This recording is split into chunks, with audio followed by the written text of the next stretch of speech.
Well, Jen Smyers is an associate for immigration and refugee policy at Church World Service. She serves with this organization that is an ecumenical humanitarian organization that extends disaster assistance, social and economic development, and refugee protection to people around the world. As chair of the Refugee Council USA Advocacy Committee, she coordinates the work of 25 humanitarian organizations in efforts to increase humanitarian assistance to displaced persons and improve services for resettled refugees. As co-chair of the Legislative Committee for Interfaith Immigration Coalition, she advises 22 national faith-based groups on legislation and coordinates congressional advocacy for humane immigration reform. Recently, she has helped enact legislation to prioritize family unity in the immigration system and assist and admit Iraqi refugees. She's also worked with the administration to remedy the consequences of the material support bar and improve implementation of legislation. Previously, she worked with Border Action Network in Tucson, Arizona, and the Migration Policy Institute in Washington, D.C. In addition to immigration and refugee advocacy, she's active in serving youth, homeless, and financially struggling populations in the D.C. area. Smyers received Bachelor of Arts in Law and Society and Public Communications, as well as a Master of Public Policy from American University. The topic for our presentation today: immigration, refugee protection, and other U.S. global policy issues at home. Please join me in welcoming Jen Smyers.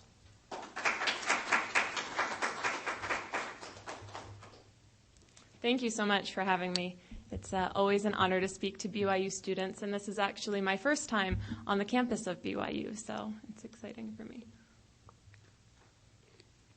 I think Corey did a great job introducing me. I wanted to talk a little bit about Church World Service as an organization and the ins and outs of my job as a legislative advocate for humanitarian and immigration issues before I dive into the topic today. So Church World Service works with 35 different Protestant Christian denominations to coordinate their humanitarian assistance. So larger denominations have their own, and we know that LDS Church has its own humanitarian affairs. Some of the smaller denominations, however, instead of doing piecemeal work on their own, decide to coordinate through Church World Service to do humanitarian action there. And we actually work very closely with the church's humanitarian action in many of the areas that we work in. We work on a development model that's based on the ground up. Instead of thinking to ourselves, wow, they could probably use a clinic in Nairobi, we will actually send people to Nairobi to spend some time there, talk with the people there, see what community organizations are doing on the ground, and see where they need help. It could be financial assistance, it could be technical training, it could be the building of a structure, it could be a million different things. And so we operate in that way. So you won't see Church World Service's name glorified as much as some of the other development organizations. You won't see buildings with Church World Service's name on it necessarily, because most of our action happens through organizations that are already on the ground. And the same can be said internationally. We work on emergency response. We also work on social and economic development. And then we also have an immigration and refugee program, which is where I work. And we work to assist displaced persons around the world in some key areas in Kenya, Ghana, in Pakistan, Afghanistan, in Chile more recently, and also along the Thailand-Burma border. And in terms of the domestic work, we work with the U.S. State Department to help refugees who are fleeing persecution come to the United States to seek safety and refuge. And all of our community-based organizations, except two actually, are also community-based organizations. So you won't see a Church World Service office, you'll see a Kentucky Refugee Ministries or a Columbus Refugee and Immigration Services or something like that. So that is our model. In terms of my job in and outs, I usually explain to people everyone in the organization works hands-on with refugees and immigrants, except me. I work in Washington, D.C., focusing on our legislative affairs. So I advocate to the Committee on Appropriations for increases in humanitarian accounts that focus on displaced persons, either internally displaced, stateless persons, or refugees. Most of that U.S. money goes to UNHCR, the UN High Commission for Refugees, which deals internationally with displacement issues. And that's on the appropriation side. On the authorization side, we work a lot to make sure that refugees are not negatively impacted by anti-immigrant or knee-jerk reactions to global situations, which I'll get into a little bit more in my talk. So we work to make sure that policy is sound, that we are preventing entrance of people who we don't want in the country, but we aren't in the same time having some unintended consequences of barring refugees from arriving. And then I also work focusing on domestic resettlement, making sure that when refugees do arrive, we're not just dumping them here in the United States, but they're able to access some key services that help them gain self-sufficiency in a long-term perspective.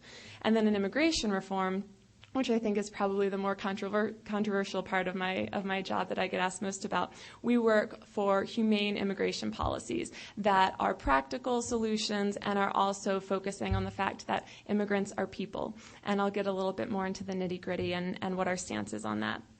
So the topic today is an interesting one, and it's actually my first time speaking about immigration and refugee issues from this angle, and I really cherish and appreciate the opportunity. There's a notion that our foreign policy is everything outside of the country. Anything trade-related, war-related, anything that impacts other people in other countries or really between governments of other countries. And I think what is lost in that conception of foreign policy is that what we do domestically, what we do at home, really impacts the way that we're seen abroad. It also changes the leverage that we're able to provide when at that negotiating table, whether it be with trade, with war, or with different foreign policies, especially when we're sitting around the United Nations table. So I think that specifically immigration and refugee issues have a more direct link there because we're focusing on people coming to the United States, people who are assisted by the United States and other countries. There's a lot of foreign policy negotiation that takes place even for us to just recognize a refugee. For instance, China will not accept a refugee from Burma or from North Korea or from the Sudan. Because in order to do that, they would have to recognize that the country is being brutalistic. And when China is trading and really fueling a lot of the human rights atrocities happening in North Korea and Burma in particular, they will turn away any Burmese refugee seeking resettlement. The United States, on the other hand, welcomes those refugees. And there are some foreign policy consequences to that because you are saying we believe that your trade partners are oppressive governments, and that is quite something to say when you're talking about other global powers. So really, immigrants and refugees who come to this country serve as unofficial ambassadors as well for foreign policy. They speak their home country's language, they know the culture, and they're able to relate to that piece as well. The success of U.S. humanitarian assistance and the way that we're seen as leaders in humanitarian assistance is very positive for the U.S. image and helps us in our foreign policy.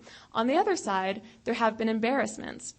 Obviously, the Iraq War was not a very popular war with our international partners, and Abu Ghraib and Guantanamo Bay have really escalated some criticism to the United States in terms of our foreign policy. Specifically, I'll be talking about our immigration detention policies as well, which lend some negative light to the United States. So today I will address why is the U.S. involved in international protection and immigration issues, and how do those issues impact foreign policy, and then what works and what doesn't work.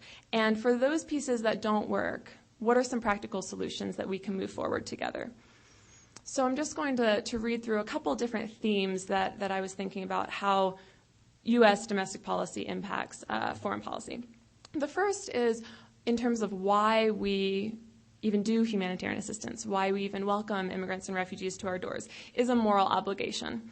And I don't think that this can just be, glazed over as, fluffy or lovey-dovey. There's a certain moral obligation that we have as a country that is the wealthiest country, where we have a standard of living that is far and above most countries that we're working with. There are 24.5 million displaced persons around the world.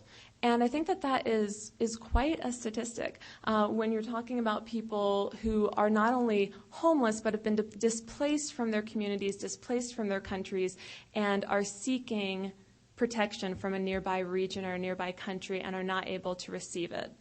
So those are a lot of people who have fled. These people have fled forced labor, child exploitation, sexual exploitation, human trafficking, torture, child abuse, rape as a tactic of war, kidnapping, starvation, thirst, malnutrition, and other types of treatment. And these are their stark realities.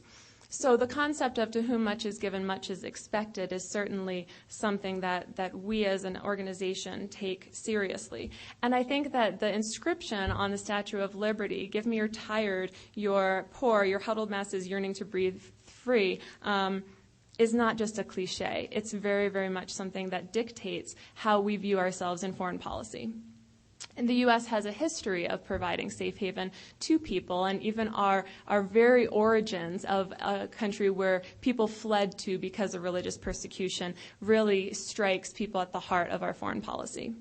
But not only is it the right thing to do, it's also the practical thing to do, especially when we're talking about a globalized society where every country is aware of every other country's dealings for the most part. And when you think about humanitarian protection, the U.S. is a leader in humanitarian protection and in a lot of other humanitarian efforts, and other countries follow. So if we want to create a world where other countries are respectful of rights, inalienable rights, then we have to lead in that effort. And when we talk about displacement has a lot of negative consequences that we don't necessarily think about in our foreign policy. It creates and compounds resource scarcity, ethnic and religious tensions, regional conflict, political upheaval, and other indicators of regional instability, especially during this time of the global war on terror. When we think about regional instability, it really can be synonymous with a terrorist threat, either in the short term or a long term. And so when we think about this, I have a good friend who does defense policy, and I think this is the only thing we can agree on, is that we need to focus on regional stability and humanitarian assistance if we actually want to win the hearts and minds of people and make sure that our efforts, whatever efforts those may be, humanitarian or war otherwise, are taken in stride. The next piece is that the U.S. has already demonstrated a commitment to these issues, so there's no turning back. We have many people in the United States who would say, well, we shouldn't be signatory to this, or we shouldn't sit around the table with the United Nations, but we already are. And whether people agree with that or not, backing out of that is really a catastrophic decision that is just not on the table for any politicians who are seriously considering the implications of the U.S. image abroad. The U.S. is signatory to a variety of laws and protocols. The one that I specifically work with is the 1951 Convention on the Status of Refugees. But there's also the Stockholm Declaration on Genocide Prevention, the U.S. Convention Against Torture, the Universal Declaration of Human Rights, the UN Human Rights Council, the International Criminal Court, and the list goes on in how we're involved in setting that standard. And so we have to similarly live up to that standard if we intend to hold other countries accountable.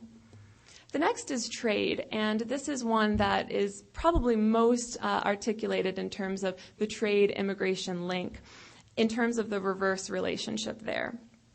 We know that many avenues for trade and international relationships have been fostered through immigration and humanitarian assistance, but what's often focused on are trade agreements that shift the comparative advantage from one country to another and really change the global economy.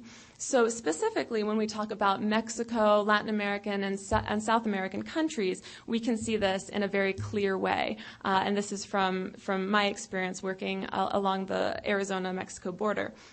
For an example, most U.S.-owned large production, I don't want to name any names and create some enemies, but most large production U.S.-owned coffee corporations pay coffee farmers and coffee production employees very little, below living wage and below what they were being paid before a lot of these corporations grew in size. So for just an idea of how much they're paid, for every $4 latte, the U.S.-owned companies will pay those coffee farmers about 3 cents, and that's on the higher end. A lot of this has resulted in those coffee farmers not being able to feed their families, not being able to make a profit. And because some of those companies are so large, there's no ability to turn them down. If they are offering you a certain price, it's a monopoly in a sense of the word. If they offer you a certain price, you have to take it. Otherwise, you have to just shut down. So some of those coffee farmers, in fact, many of those coffee farmers have shut down, have stopped producing in their home countries, and where do they look for employment? Well, in an agricultural region that has relied on farming, and if you're being underpaid, you really are forced, in an economic sense of the word forced to go to another country. And being a neighboring country with Mexico, we see an increase in immigration from countries that before were really prospering, at least in terms of the coffee trade.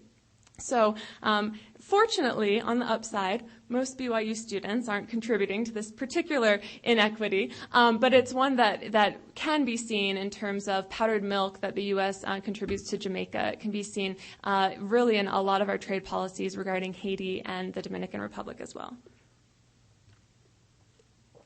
A key piece that we've been focusing on is the war effort, and how immigration and humanitarian policies impact the war effort and vice versa. Obviously, any type of a war effort creates displacement, whether one agrees or disagrees with the reason for going to war. But the success of many U.S. war efforts in the past and currently, including the Bay of Pigs invasion, the Vietnam War, World War II, and the Iraq and Afghanistan wars, today, the success of those efforts have relied on locally employed staff. And these staff have assisted the United States at great risk to themselves and to their families. Many of them have endured death threats, kidnapping of their children, burning of their homes, torture, etc. So here we see not only a moral obligation that the United States has to protect these people, but really a practical one. Because I'll give you an example in terms of Iraq. Between 2003 and 2006, the United States government refused to grant asylum to people from Iraq, saying, we're stabilizing Iraq, so no one could possibly be fleeing persecution there, which obviously is a complete misunderstanding of the fact that even if at that point we were seeing stability in the region, there are still insurgents who disagree with the United States occupying Iraq who were retaliating against especially those who had associations with the United States military. So fortunately, after years of advocacy with our organization, other organizations, working with Ambassador Crocker, who was very, very much in favor of allowing Iraqi asylum seekers, specifically those who had helped the U.S. government, and countless Iraq War veterans going to the Hill, pulling this up in the media. I'm sure many of you have seen stories such as profiling people who have been denied entry. Finally, legislation was enacted that reformed this process. However, legislation should not be necessary for us to make practical and humane decisions. The U.S. has always had the ability to admit these individuals, but was not making that a priority in their domestic or their foreign policy, and so it took some legislation to get that into action. So the damage, however, with that situation was already done. And Ambassador Crocker spoke very freely about how the recruitment of locally employed staff had decreased and how U.S. war efforts were suffering from a shortage of interpreters, translators, guides, cooks, janitors, everyone who was fueling the U.S. war effort there. And obviously, especially in terms of guides, interpreters, and translators, this was a huge loss to the U.S. war effort, and really it was certainly hindered. Afterwards, after people saw that these individuals were being taken care of, some of that was remedied. But just as a case example and an anecdotal example, there was a cook who cooked for the U.S. government and had been warned numerous times to stop his work with the U.S. He believed in the cause. He wanted to see his country experience democracy, and he continued to work for the United States. His 15-year-old daughter was kidnapped from his home, and she was found 4 days later on his doorstep, and she had been brutally raped, brutally killed, and mutilated, and into her back carved the words, "Stop aiding the enemy." This individual was still denied entry to the United States, even though he obviously fled persecution, had suffered great personal loss, because our stance at that time was no one could be fleeing persecution because we're stabilizing the country. When things like that happen, people know about it. People know that this individual had to flee to Jordan, where he was not allowed to work legally. His other children were not allowed to attend school, and they were fleeing deportation constantly from the Jordanian government, which fortunately that situation has been rectified slightly. So what happened was the other locally employed staff noticed these things. It wasn't just one incident. There were thousands of incidences of this happening. And they said, well, we're not going to work for the U.S. if there's not going to be any type of protection. So they pulled out. A lot of locally employed staff pulled out. And this is why Ambassador Crocker was really one of our key champions on this issue, because of the war effort there. Humanitarian assistance, I think, is even more closely linked to the war effort, and any type of war effort or any type of foreign policy effort that's trying to stabilize a region. We're seeing much more infrastructure funds channeled to Afghanistan, Pakistan, Iraq right now than we have before, and I think it's because people have seen that people need stability. In Iraq, for example, there were some returns where people were returning to Iraq because they could not find stability in Jordan or Syria. And when they came back, their homes had already been sold to someone else. Other people were living in their homes. They had no rights to property. So there's development assistance that's very important to any type of stability effort. And just to put into perspective, even still, the United States has only admitted about 15,000 Iraqi refugees, while Sweden, a country of 9 million, has admitted 40,000, which is about the total amount that the U.S. admitted of all refugees around the world in 2007. So this is just a demonstration. And there are many wonderful quotes from people. Ted Kennedy and Gordon Smith co-sponsored this legislation, and it was very, very impactful. The next is standing, and this is a very overarching theme, how the U.S. is viewed in terms of international standing and international policy. The U.S. prides itself on being a leader on human rights. All presidents, from Lyndon B. Johnson to Ronald Reagan to George W. Bush to our current president, have been braggers on the fact that the United States is a leader in humanitarian issues and human rights. And in order to continue that, we have to make sure that we're not violating international law or just moral conduct of treating people who come to our shores in any way that they come to those shores. In an example, my husband sent me an email that said, just in case you were wondering if the U.S. immigration policy is a joke abroad, it is. And this is a Wall Street Journal article on Monday, actually, just this week. It discussed the plight of scientists and engineers at the highest level of their fields who were bringing in an amazing amount of business to the United States, an amazing amount of clout to the United States. And they went to their home countries to visit family members. They were on legal work visas, and they were denied re-entry and had to go through about 3 months' worth of security procedures that they had already been through before. So there's one sense of the economic impact. But what we're seeing, and what I work on more closely, are immigration detention policies.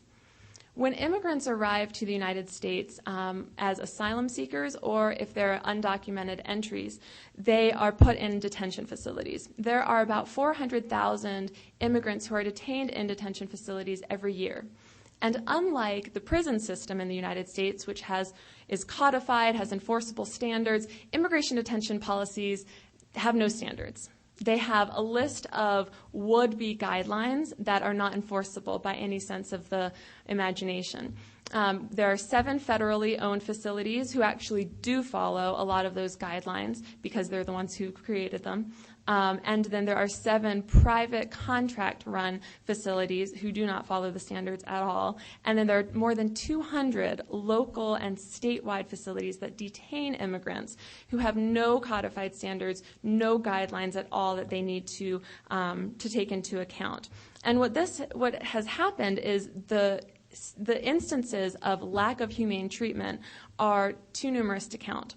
We know from a series of articles and 60 Minutes pieces about a year ago that at least 83 detainees died in the last 5 years at these facilities. And that might not seem a lot, 83, except that all of these were preventable medical issues that these deaths could have been prevented by seeing a doctor, having them have a diagnosis. It could have, in some cases, even been prevented by blood pressure medication or even some over-the-counter drugs that some of these detainees had on their person. Immigration detention facilities hold 3 types of immigrants. Undocumented immigrants who are either apprehended at a border or are found to be undocumented inside the United States. The second are lawful permanent residents, and this shows another inequity in our immigration system. For me, who is a U.S. citizen, if I commit a misdemeanor such as possession of marijuana, the purchasing of stolen jewelry, those are misdemeanors, and I may be fined for that. I might get a slap on the wrist if I'm a college student. Who knows? Not if I'm at BYU, I guess. But if I'm a lawful permanent resident, a legal immigrant who has a green card, and I commit those same crimes, even the purchasing of stolen jewelry unbeknownst to myself, it is now an aggravated felony under immigration law, which is a deportable and detainable offense. So there is a woman profiled in the Washington Post who was a lawful permanent resident, was about to apply for citizenship, had been in the country about 6 years, was married to a U.S. citizen, had 3 U.S. citizen children, and she was found to be purchasing stolen jewelry that she did not know was stolen. It was at a flea market. And as a frequenter of flea markets, I think this is particularly concerning. And she said, I didn't know. They put her in detention facilities. She had very good health insurance through her husband's job, and she was not able to access her own medical insurance. She had ovarian cancer, and it went undiagnosed for more than a year and a half. They released her from the facility about 3 weeks before she passed away, which is the current practice of immigration detention facilities so that their death toll numbers don't increase. Not only that, but you have asylum seekers. Now, asylum seekers are people who have not broken any law. They've followed every rule in the book. They've come to our shores and they're facing persecution and they're making a persecution claim. The U.S. detains the majority of these asylum seekers in the detention facilities. And actually, a gentleman who my organization worked very closely with in Haiti, his name's Reverend Joseph Dantica, showed up on the Miami coast and asked for asylum. He applied for asylum. He was put in Chrome detention facilities, and he had his blood pressure medication on his person.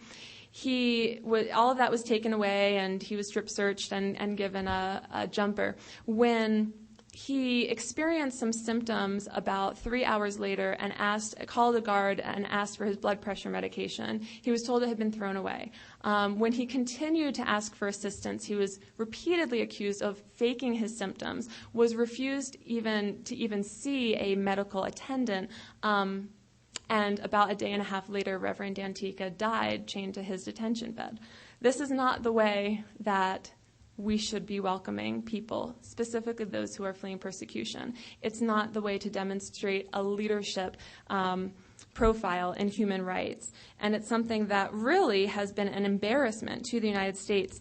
In a March 2008 report just recently, the UN Special Rapporteur on Human Rights of Migrants concluded that, quote, the United States has failed to adhere to its international obligations to make the human rights of the 37.5 million migrants living in the United States a national priority, using a comprehensive and coordinated strategy based on clear international obligations. And he goes on to talk about the fear that there will be a race to the bottom, that if the United States is not upholding international protection guidelines for migrants, that there will be an international race to the bottom and other countries will begin to disregard these pieces, seeing it as a green light from the United States to do the same. I'd like to speak even about our human trafficking laws, which we actually are very renowned internationally for helping victims of trafficking, and I think the United States in general does a great job. However, the T visa, which is for victims of trafficking, can only be granted to someone if they agree to testify against their trafficker in court. And this is really not as sensitive as it should be to cultural differences and to the fact that a woman who is abducted at 12 years old and forced into forced prostitution and human trafficking, for those of you who might not be familiar with human trafficking, usually engages in 40 acts of forced sex a day, is probably not in the best position to say that she will confront her trafficker in an open courtroom, especially seeing that most victims of human trafficking come from cultures where it's a disgrace for a woman to have been used in this way, even if it's not her fault. So we certainly have a long way to go even there, and this demonstrates some wonderful intentions, but practically speaking, we need to do a bit better. The material support bar has been a huge headache for the community that advocates for refugees and immigrants. Under the U.S. Patriot Act and the Real ID Act, the definition of terrorism was changed. And this was an understandable notion, but certainly a knee-jerk reaction after the September 11th terrorist attacks. It redefined terrorism in two ways that impacted our work. The first was to say, if you have given a terrorist or a member of a terrorist organization or an individual who has committed terrorist acts, any type of material support, water, food, a place to stay, any type of services, if you've given them directions, any type of material support, then you are also considered a terrorist yourself, and you are ineligible for entry to the United States. This was not given with an exception for coercion or duress. And so what we saw were refugees whose very claim was, terrorists came to my home, they said, give me your 10 cows. I said, no, I don't agree with your agenda. Then they killed my son, and they said, now give me your 10 cows or I'll kill you and your entire family. So I gave them my 10 cows and I fled. Or a mother who says, I paid $500 to a terrorist who abducted my son as ransom for my son's freedom.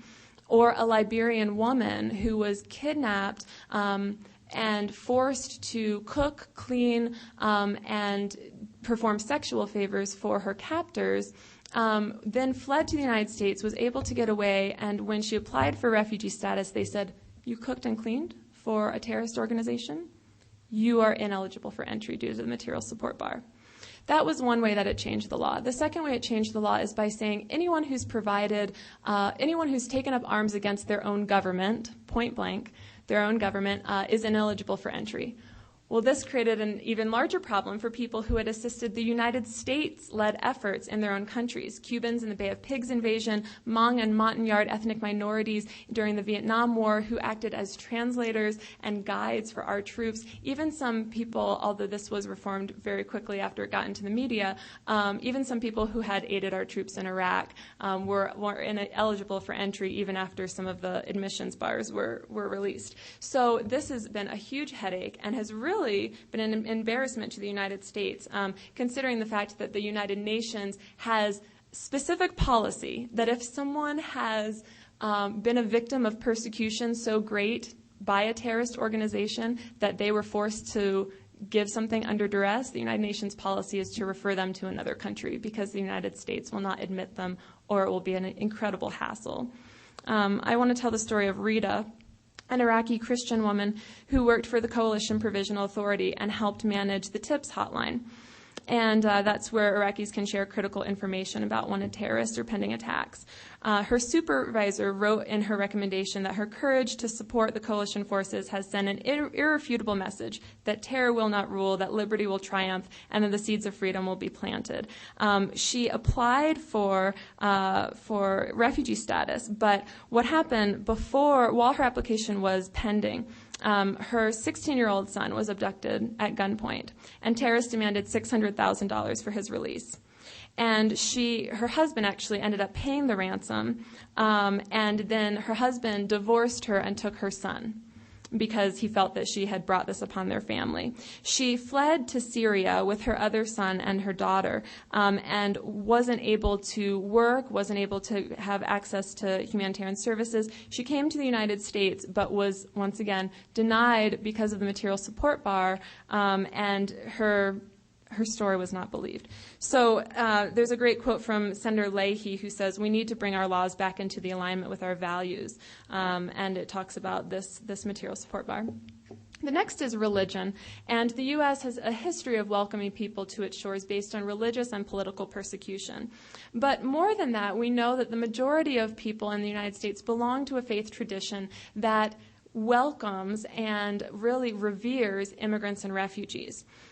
Just in the Bible, we see many refugees and immigrants, and in LDS scriptures as well. I thought this was pertinent to today, and just wanted to list through some of them. We see Adam and Eve, Moses, and thousands of Israelites, Abraham, Ruth, Naomi, Joseph of the Old Testament, Lehi, Sariah, Nephi, Laman, Lemuel, Mary, Joseph, and Christ himself. The 12 disciples, especially Paul, who was deported from many cities and had to flee for his life for preaching the gospel, Ammon and the sons of Mosiah, and the list continues and continues. One particular point that I like to share, in 1949, there was a man named Kim Ho-jik, and Kim traveled to the United States from North Korea, where missionaries at the time could not travel and teach the gospel. And he came to visit on a student visa and learned about the church. He then returned to Korea and was key in opening the South Korea mission to LDS missionaries. His family was baptized, as have been many Koreans, due to his student visa status, which I think is very poignant. So we see in a lot of ways religious worker programs help not only missionaries in the LDS Church, but people who come and teach different religions from across the globe and really benefit our culture and our religious society. There's also a benefit to the economy in that this number keeps increasing, but essentially every year refugees and immigrants contribute about $10 billion in revenue each year. And they are often the most renowned professionals. Some people will focus on undocumented immigration and the drain that it is supposedly having on our economy, when the Social Security Administration estimates every year that undocumented immigrants contribute $7 billion in unclaimed Social Security revenue. Also, in terms of refugee resettlement, I want to speak to that briefly. There are 3 durable solutions when you're talking about a displaced person. And this is someone who has to be a refugee. They have to have left their country for reasons of persecution. That persecution has to be based on their race, their religion, their nationality, their political opinion, or their membership in a particular social group. It's a high bar of proof. The first durable solution is returning to their home country if and when it is safe. That's always the first option. When that option is not a durable solution, the second option then is to integrate into a local country nearby where they have a similar culture, similar dialect. And then the third and final solution is resettlement to a third country. So that's where we get refugee resettlement in the United States. And it's very powerful. The congregations who we work with and the community groups who we work with really see a benefit to their communities from refugee resettlement. And it's beneficial in terms of humanitarian assistance because the United States is one of the few nations that doesn't screen out refugees for skill sets or profession levels, but really take people based on vulnerability and need. However, as we've seen in terms of lack of support of Iraqis, the material support bar, we still have a long way to go. And once refugees come here, they're often provided very little resources.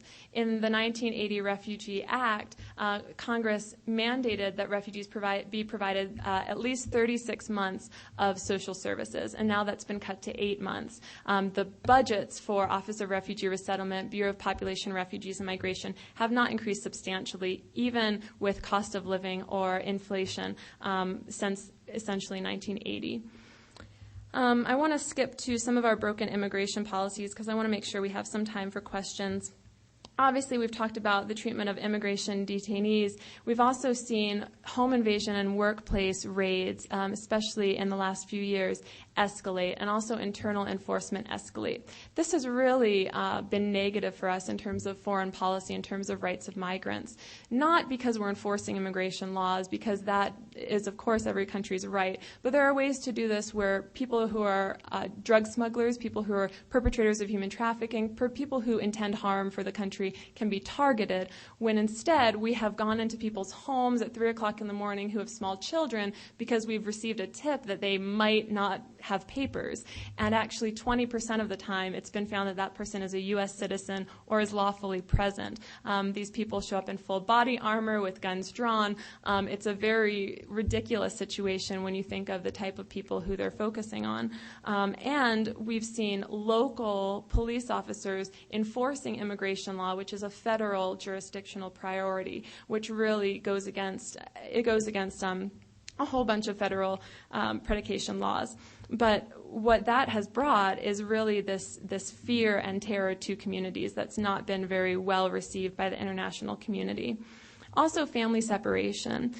Immigrants, including U.S. citizens who want to bring their immigrant family members to the United States, can wait up to 24 years for an immediate relative to join them. This has really made the immigration system a laughingstock of the international community because people can't come. Work visas have an average backlog of 7 years, and what this has created, of course, is more pressure on our borders because when people can't come legally, they resort to coming in an undocumented way. A lot of policy experts on this issue will say the best way to prevent undocumented immigration is to fix our legal immigration system so that people can actually come through a legal, regulated process. And there's been a lot of employment abuses and abuses of the undocumented population as well. So very briefly, I know I've been coming over, in terms of refugee reform, reforming the material support rule laws, reforming family reunification standards, increased funding for initial resettlement, which is really a value added because communities in general, on average actually, contribute $5 for every $1 of government funding for the refugee resettlement program. It's actually the largest private-public partnership in the United States. Also increased funding for post-resettlement education, professional recertification, English language learning to help advance long-term self-sufficiency, which benefits all of us. Smarter development programs that prioritize long-term protection for all persons, including displaced persons within a country, since many of our development programs have focused on all of the citizens of Syria rather than people in Syria, including those who are displaced, who may be the most vulnerable. Syria is probably not the best example because we don't actually have humanitarian programs there, but in Jordan, let's say. Also, practical solutions to our broken immigration system, making family unity a priority, making work visas regulated to be employer demand-based. The Migration Policy Institute, where I worked before, suggests having a commission on this that would discuss labor standards and the demand of employers to bring in immigrants to the United States to work jobs. And even though we're seeing close to a 10% unemployment rate right now, we're still having farmers have to shut down their farms because they can't find people to pick tomatoes. So there certainly is an economy that is in need of migrant labor. Also, decreasing backlogs, making legal entry more obtainable in order to decrease undocumented immigration, making integration a priority, making clear and enforceable detention standards a priority, and any type of enforcement being focused primarily on drug and arms smugglers, perpetrators of human trafficking, people with terrorist backgrounds, etc., rather than people who are just trying to access the legal system but can't because of a bureaucratic backlog. One last piece that Corey wanted me to speak to, because you all are students and perhaps looking for jobs related to this field in some way or the other, just wanted to have a grocery list for you. In terms of overseas work, there are countless opportunities working in refugee processing, humanitarian assistance to people, language education, health education, and health services and provision. These are very hard to come by, especially where we work along the Thai-Burma border, because Burma forbids any type of health worker to enter the country. So we work a lot along that border to try to get people to go into Thailand to access health care. Livelihoods is another great one. A lot of women in refugee camps are now learning how to make beads out of newspaper so that they can further their livelihoods. Working for the UN High Commission for Refugees, working in microfinance institutions. In terms of advocacy, National Immigration Forum on the immigration side, my organization, Church World Service. Also, in terms of humanitarian assistance, there's a coalition of organizations called Interaction, which brings all of the humanitarian groups to the board. working for local groups. Here in Utah, even, there is an international rescue committee that helps refugees here in the United States and internationally. And there's, of course, the Utah State Refugee Coordinator who does fantastic work, especially regarding refugee housing. In fact, I'll be meeting with him later today to talk about how we can maybe implement some of those in other regions of the country. Refugees International, which does studies in different regions about the plights of undocumented and stateless and internally displaced and refugee persons. Nonprofits, humanitarian aid groups, there are research institutions where you can study this on an academic level, Migration Policy Institute, Immigration Policy Center, etc., legal avenues, free legal clinics for people applying for immigration status, legal clinics, Human Rights First does a lot of work with asylum seekers. In terms of media, we work with Faith in Public Life, America's Voice, and others focusing on this issue. There are more than 200 refugee resettlement agencies in the United States, so there's somewhere to work for everyone who wants to work on these issues. ESL programs and service providers domestically, and then, of course, government people in the government who focus on this, such as the State Department's Bureau of Population, Refugees, and Migration, the Department of Health and Human Services Office of Refugee Resettlement, USAID, the Refugee and the Asylum Corps, and the Department of Homeland Security, and, of course, working as a staffer on the Hill addressing some of these issues. So that is a lot to take in. I'd love to take questions if people do have time.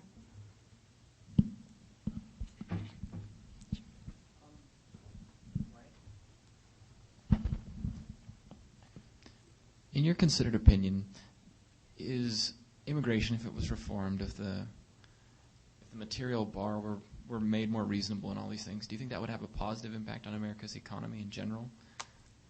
I do, in terms of the economy, and mainly because we see such success stories where we resettle refugees.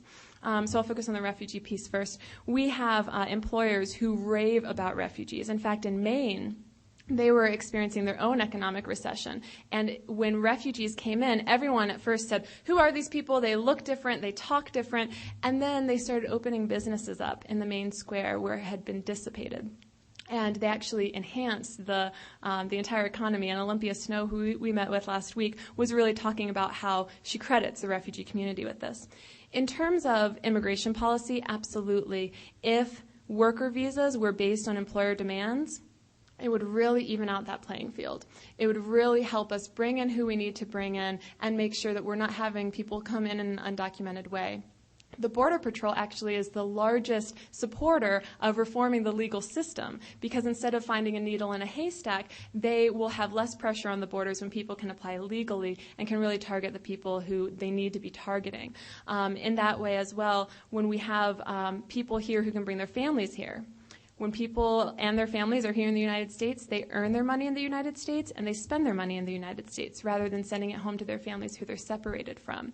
And in terms of allowing undocumented immigrants to pursue a pathway to legal status, at which time right now there's no ability for someone who's undocumented to get legal status, if we allow that process to happen, it would even the playing field because there is a legitimate argument that if someone is, if Corey's working at a plant and getting paid $12 an hour and I come in as an undocumented immigrant and will work for $4 an hour because it's under the radar screen because the employer is exploiting me, then I might replace Corey's job. But if we allow undocumented immigrants to have legal status, it evens the playing field and that competition between jobs will not be as stark. It's a good question. Hello, my name is Ignacio Garcia. I'm the history department here. There is a lot of talk among Latino groups that immigration reform is going to come. But just recently, there's been an issue that has arisen that's now beginning to divide the coalition, and that is about same-sex partners coming from other countries. How do you think this will impact? Do you think this will derail immigration reform? How do different groups involved in this? Because there are many religious groups, and some of them really struggle with that. How is that issue playing out within the immigrant advocacy groups? It's a very good question and very current, seeing that Representative Honda just introduced the Reuniting Families Act, which is H.R. 2709. It has all of the pieces in it of reforming the family immigration system. And Senator Menendez introduced this bill, S-185, and on the Senate side, it includes reducing the backlog, making families help them be reunited at a quicker rate in a multitude of ways. On the Senate side, there's no controversy. Everyone in the immigration community likes this bill. On the House side, it includes a provision that's also a separate provision called UAFA, the Uniting American Families Act. And this would allow, in immigration law, you're allowed to come in as an immediate relative if you are a spouse or a minor child. It would add to immigration law that you could come in if you are a spouse, a permanent partner, or a minor child. And this is the House piece. It has been widely controversial, specifically with some Hispanic evangelical groups and specific with the U.S. Conference of Catholic Bishops. We work in the Interfaith Immigration Coalition, and I can tell you there's been some heated listserv action on this, as well as a fear that the community will be divided. A lot of the faith-based advocacy for this the power of it comes because we're united. And I think there is some fear what will happen with this issue. I do not think there's a fear that it will be derailed. I think the issue is it's been introduced in the House. It probably won't go anywhere. To give you a perspective, most immigration legislation that's been introduced this Congress is not being pushed for a vote next week. It's being laid as a foundation for comprehensive immigration reform. So people have introduced detention policy guidelines. People have introduced the DREAM Act, which would help students who are undocumented. People have introduced the family bills. And all of that is to say, I think especially in terms of family, don't forget about us. Because in 2007, when we saw that immigration reform bill, family reunification was thrown under the rug. In that bill, it would have deleted the entire family unity system and created a point system that was hugely elitist, in that you could only get points to come to the United States if you had a skilled profession or if you had a certain degree. And then and only then could you even try to bring in family members, and only if they met a certain qualification as well. So the Reuniting Families Act is helping to lay a groundwork so that doesn't happen again. I think there's been so much pushback against it that the permanent partners piece will probably not be included, especially when you have many faith groups and many ethnic groups opposing it. Those very same people who are pushing immigration reform, we're seeing a lot of our supporters decline because of that issue. So in my personal opinion, I do not think that it will be included in a comprehensive reform bill because of the controversy. And I think everyone in the faith community, at least that I work with, including the U.S. Conference of Catholic Bishops and the National Association of Evangelicals, have an understanding that we're going to work on this, and we're going to work to have this provision not distract us. We're going to take our own positions on that, but really move forward so that we can enact humane immigration reform. So that's all of our prayers right now.